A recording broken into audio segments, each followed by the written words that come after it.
김건희 여사가 지난 7월 검찰 조사에서 2차 주가 조작 시기에 있던 특정 거래에 대해 자신이 직접 한 거란 취지의 진술을 한 걸로 알려지면서 논란이 일고 있습니다. 주가 조작범들과 상관이 없다고 해명을 한 건데 1, 2심 재판부 모두 물량과 시간 등을 짜고 하는 통정 매매로 규정한 바로 그 거래여서 논란이 일고 있습니다. 박현주 기자입니다. 2010년 11월 1일 도이치모터스 주가 조작 2차 주포 김모 씨가 김건희 여사 계좌 관리인으로 알려진 민모 씨와 나눈 메시지입니다. 김 씨가 12시에 3,300원에 8만 개를 때려달라고 하자 민 씨는 준비시켜두겠다고 합니다.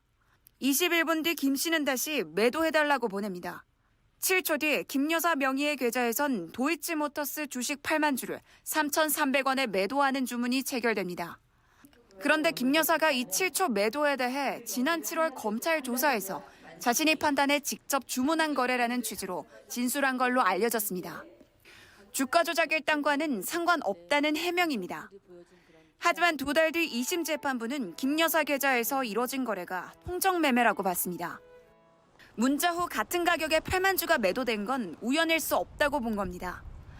특히 권오소 전 도이치모터스 회장도 7초 만에 김 여사를 포함해 모두가 공모에 주문을 하는 건 불가능하다고 주장했지만 재판부는 받아들이지 않았습니다. 21분의 시간이 있었으니 준비할 시간이 충분하다고 판단한 겁니다.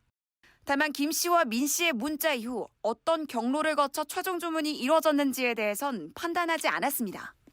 대신 구체적 주문은 실행자들 사이에서 이뤄진 후 결과를 보고하는 절차로도 진행될 수 있다고 했습니다. 주가 조작 선수들 사이 주문이 이뤄진 다음 김 여사에게 보고했을 가능성도 배제하지 않은 겁니다. 2심은 사실관계를 파악하는 마지막 단계입니다. 김 여사가 진술한 지 2달 만에 법원에서 정반대의 판단이 나온 만큼 논란이 예상됩니다.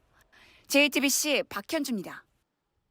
앞서 JTBC 보도로 김건희 여사가 이종호 전 블랙펄 인베스트 대표와 2020년 9월 일주일간 36차례 연락을 주고받았다는 사실이 드러났습니다. 네. 첫 연락은 검찰이 주가 조작 사건 고발인 조사를 한다는 사실이 언론에 알려진 다음 날입니다.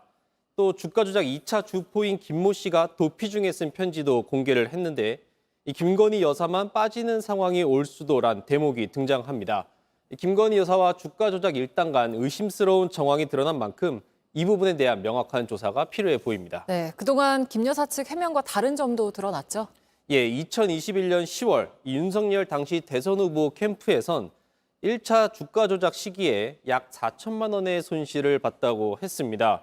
그런데 2010년 3월 4일 1차 주포 이모 씨의 지인 계좌에서 김 여사 계좌로 4,700만 원이 입금이 됐습니다.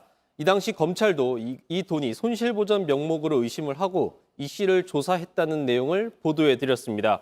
결국 이 돈의 명목을 정확히 알 수 있는 인물은 김건희 여사입니다. 이 손실을 본 게 맞는지, 손실을 보전받은 것인지 김 여사가 해명을 해야 하는 상황입니다. 네, 근데 김 여사가 2차 주가 조작 시기에 있었던 거래에 대해서는 직접 한 거다 이런 취지로 진술을 했다는 거죠? 예, 이른바 7초 매도 의혹입니다. 2010년 11월 2차 주포 김모 씨와 민모 씨가 나눈 문자에선 8만 개를 때려달라, 준비시켜주겠다. 그러자 매도해달라고 한 뒤 7초 뒤에 김건희 여사 명의 계좌에서 도이치모터스 주식 8만 주 매도 주문이 체결됩니다. 김 여사 측은 이 거래가 여사 판단으로 직접 주문한 거래라는 입장입니다. 하지만 2심 재판부는 이 거래를 통정 매매로 결론 내렸습니다. 우연일 수가 없다라는 건데 다만 김 씨와 민 씨 대화 이후 어떤 경로로 최종 주문이 됐는지는 판단하지 않았습니다. 그렇기 때문에 법원 판단과 김 여사 측 주장이 다른 만큼 이 부분도 사실관계를 따져봐야 합니다. 네, 잘 들었습니다. 박병현 기자였습니다.